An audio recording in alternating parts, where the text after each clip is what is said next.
Okay, Martin Popoff here with another episode of Who Invented Heavy Metal. This is the first one I'm doing, I believe, where I've moved into 1972. Again, splitting hairs. I really care about who really started things. What were the first things in '69 and earlier than that? We've got those episodes. We've got 1970 as the foundational year. We've already talked about this band twice. We were talking about Deep Purple. We've already go check out our Deep Purple in Rock episode. Go check out our Fireball episode. But this is an important album. We are moving into 1972. Like I say, this series is going to be a little different than my book, Who Invented Heavy Metal, which ends in 1971. It's 120,000 words. But I wanted to say this is the invention of heavy metal. But with this series, I want to go into a few of those early years to give you a big catalog. I don't know how many it's going to come out to, 20 or 30 albums maybe, but a catalog of the foundational stones, the setting stones. Setting stones isn't even a term, but you know what I mean, of heavy metal. These are the early heavy metal albums. And this is a really important one. What happens with Deep Purple is they go through that crappy Mark I phase, Nick Simper and Rod Evans being this sort of psych band, this derivative vanilla fudge band, too many covers, too much keyboards, just weird, very dated. And then they do the classical album, which is even weirder. But then In Rock comes out, and it is one of the absolute foundational albums of heavy metal. It's heavy throughout, except for Child in Time. Fireball gives us the song Fireball and a few other heavy things. But this is the big seller. This is the big hit album. And there's your front cover. There's your back cover of the original vinyl. Or I don't know, this might be a Canadian vinyl, but there's your gatefold. And the interesting thing about this record, so of course, what I like about this album in the story of heavy metal is how important there's a few important songs on here. Now, the most important song is Smoke on the Water. It's going to become the biggest song of the band's catalog, but it's got the big dumb Diabolus in Musica, Devil's Note, tritone riff from Ritchie Blackmore. Unfortunately, I think this song's a little overrated because I don't think the verse is very good on this, but that riff is absolutely the most important Deep Purple riff. It's a better riff than Paranoid, which is very known, and Communication Breakdown, and I don't know what are the other big riffs. Later on, we get Burn from Deep Purple, but Born to Be Wild, I suppose, is a big riff. Inagata Davida is a big riff. But Smoke on the Water, super important. It becomes a big hit. It's got that really dramatic title, and it's about the fire, Frank Zappa and the Mothers and all that kind of stuff at Montreux. So it's got a story to it.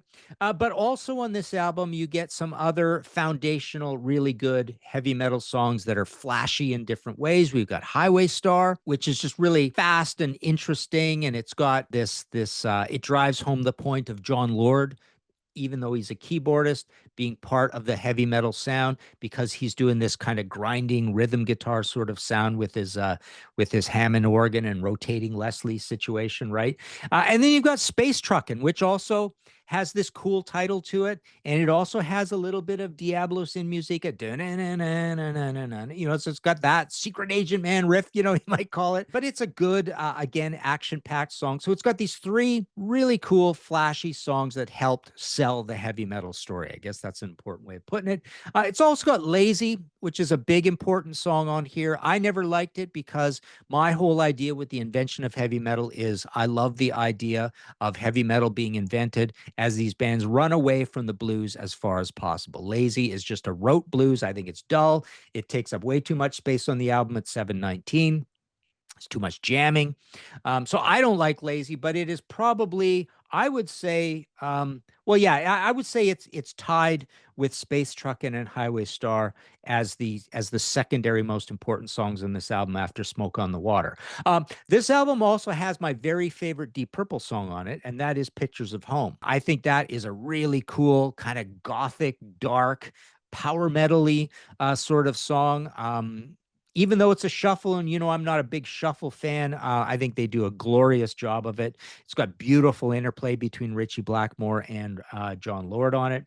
Never Before is a song on here that is always considered to be the undercooked one. I don't think it's very good. It's kind of commercial. It's kind of pedestrian. But Maybe I'm a Leo is amazing as well, and that's got very complicated, cool switchback rhythms going on it. Rhythm section in this band. You've got Roger Glover and Ian Pace, and I haven't mentioned Ian Gillan yet, but you've got Ian Gillan on this album as well. Lead singer, I'm not sure exactly, but I would say all the lyrics, most of the lyrics, I don't know. But anyways, singer, very important here as well, because again, on this record, Ian is underscoring the idea of becoming that wild man heavy metal vocalist thing. He's known for his screaming, and there's a lot of that cool on here as well. But yeah, only 7 songs on the album, but I think a solid foundation with Space Truckin', Highway Star, which is quite long, Pictures of Home, which is amazing. Most of Smoke on the Water is pretty cool, and I'm a big fan of Maybe I'm a Leo. So I'm only slightly not a fan of Never Before, and Lazy's not terrible, but anyways. The other cool thing about this record, I'm not particularly part of the heavy metal story, but it is the best produced of the Mark II albums. I think it's better than Who Do We Think We Are, much better than Fireball, and much better than In Rock. They only made the 4 albums. But yeah, I think it's got great production on it. It leads to Made in Japan, which is a super famous live album. You know, I'm not a big fan of it, but people think it's the greatest, you know, one of the greatest live albums of all time. I think there's just too much noodling on it. But, you know, Made in Japan does a lot to help sell the heavy metal story as well. This is a very famous band at this time, and they're making heavy music, which is great. So we are getting the foundational idea of heavy metal being accepted by a larger audience through Machine Head and through Made in Japan more than anything. So that's kind of cool. But yeah, I think they get a beautiful, beautiful Deep Purple, Ritchie Blackmore, John Lord mind meld on this, and you get nice drum sounds as well. Everything's perfect in the mix. We've got Martin Birch engineering, right? So this is Martin Birch foundationally moving on, doing a lot of engineering, and then becoming a big producer later on in time. But there you go, Deep Purple, Machine Head, 1972, March 30th, 72. So it's early in 72. Another important album in our series, Who Invented Heavy Metal and the Story of Heavy Metal. Like and subscribe. Let us know in the comments what you thought of this little mini review. I try to do these quickly. I don't make these long episodes. Check out martinpopoff.com for all your book needs. I've got a massive Deep Purple book coming later in the year called 7 Decades of Deep Purple. It's going to be my longest book. I think it's about 700 pages. And yeah, so Guns N' Roses just came out. Guns N' Roses at 40. My big Iron Maiden book came out. It's up behind me here. All these books are mine here. So there's about 100 books in print, all at martinpopoff.com. Check out my audio podcast as well, History in 5 Songs with Martin Popoff, and the one I do with John Gaffney, Kicked in the Teeth, and AC/DC podcast. But yeah, there you go. Go listen to some Deep Purple. Let me know. Let us know in the comments how they fit in the story of metal. I think we've explained it pretty well. This is, like I say, our 3rd episode on Deep Purple. Talk to you later.